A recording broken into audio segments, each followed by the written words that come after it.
ಈಗ ಸಲೈವ ನಮ್ಮ ಎಂಜಿಲ್ ಏನಿರುತ್ತೆ, ಸೊ ಅದರಲ್ಲೂ ಡೈಜೆಸ್ಟಿವ್ ಎನ್ಸೈಮ್ಸ್ ಎಲ್ಲ ಇರುತ್ತೆ. ಅದರಲ್ಲೂ ಮೇನ್ ಲೈಸೋಸೈಮ್ ಅಂತ ಇರುತ್ತೆ.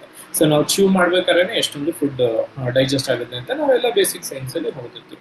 ಸೊ ಸೇಮ್ ಆ ಸಲೈವ ಅಂತ ಏನಿದೆಯಲ್ಲ, ಸೊ ಅದು ತುಟಿಗಾಗಿರ್ಬೋದು ಅಥವಾ ತುಟಿಯ ಸುತ್ತ ಇರುವಂತಹ ಚರ್ಮಕ್ಕಾಗಿರ್ಬೋದು ತಾಕಲಾಗೆ, ಸೊ ಆ ಎನ್ಸೈಮ್ ಆಕ್ಟಿವಿಟಿಯಿಂದ ನಮಗೆ ಅಲರ್ಜಿ ತರ ಆಗೋದು, ತುಟಿ ಸುತ್ತ ಉರಿ ಆಗೋದು, ಸೊ ತುಟಿ ಎಲ್ಲ ಡ್ರೈನೆಸ್ ನ ಕಾಸ್ ಮಾಡೋದು, ಸೊ ಲಿಪ್ಸ್ ಎಲ್ಲ ಡ್ರೈ ಆಗೋದು, ಕ್ರ್ಯಾಕ್ಸ್ ತರ ಬೀಳೋದು, ಹಿಂಗೆ ಲೈನ್ ಲೈನ್ ಕ್ರ್ಯಾಕ್ಸ್ ತರ ಬೀಳೋದು. ಸೊ ಈ ರೀತಿ ಜೊತೆಗೆ ಸೊ ಬ್ಲಡ್ ಸಪ್ಲೈನ ಕಡಿಮೆ ಮಾಡೋದು ಬೈಟ್ ಮಾಡಿದಾಗ.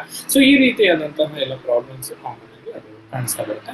ಸೊ ಈ ರೀತಿಯಾದಂತಹ ಹ್ಯಾಬಿಟ್ ಆದಷ್ಟು ಅವಾಯ್ಡ್ ಮಾಡಬೇಕು. ಸೊ ಎಷ್ಟು ಇದು ಮೇನ್ ರೀಸನ್ ಅಲ್ಲದೆ ಇದ್ರು, ಸೊ ಇದು ಅಡಿಷನಲ್ ರೀಸನ್ ಆಗಿ ನಮ್ಮ ಲಿಪ್ಸ್ ನ ಡಾರ್ಕ್ ಮಾಡ್ತಾ ಬರುತ್ತೆ.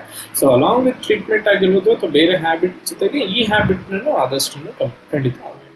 ಸೊ ವಿಸಿಬಲ್ ಡಿಫ್ರೆನ್ಸ್ ಡೆಫಿನೆಟ್ಲಿ ಗೊತ್ತಾಗ್ಬಿಡುತ್ತೆ. 1-2 ತಿಂಗಳು ಅವ್ರು ಆ ಥರ ಮಾಡಲಿಲ್ಲ ಅಂದ್ರೇನೆ ತುಂಬಾ ಚೆನ್ನಾಗಿ ಡಿಫ್ರೆನ್ಸ್ ಗೊತ್ತಾಗುತ್ತೆ.